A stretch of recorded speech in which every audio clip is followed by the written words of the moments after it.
I have two foci in terms of my running for AP president.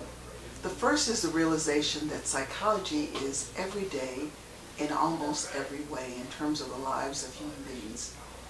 And because of this reality, I believe that we should focus on leadership and collaboration as citizen psychologists.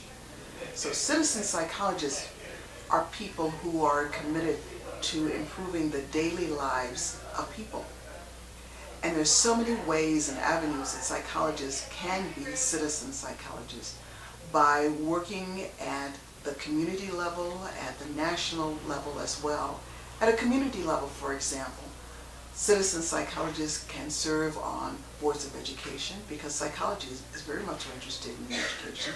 They can serve on museums of science, museums that focus on children. There are just so many places because psychology and psychological science can contribute to our understanding about human lives.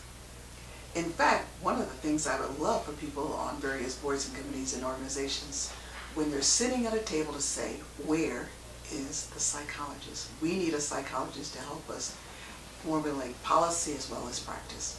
And that would be, to me, a wonderful goal. We would like to know, actually, what that means to be a citizen psychologist. We have many people here in the Psychological Association who are working, but many of us are working behind closed doors. And I also have felt that we should be out in the community doing more work, but actually many of us are not trained to know how to start that.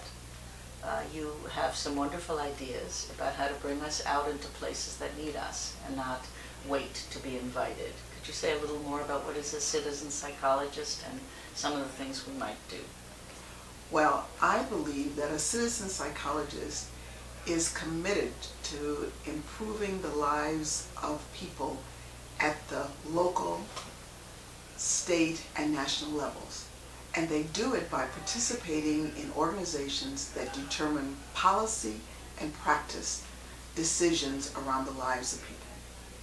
And there are lots of examples of that, of people being citizen psychologists. For example, school boards.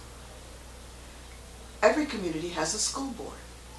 Psychologists are committed to psychological science related to education, to practice issues, to training issues. They're all involved with our children, and our children are the major asset of any country.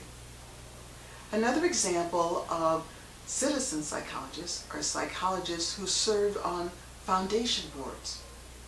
Why do they serve on foundation boards? Because those boards allocate funds for service as well as research. And psychologists can identify areas that are important for us to have additional knowledge that will inform practice and policy. That's being a citizen psychologist. Almost every community has boards that allocate money. And it would be good for psychologists to talk about what would be good for the community in terms of improving the lives of the citizenry.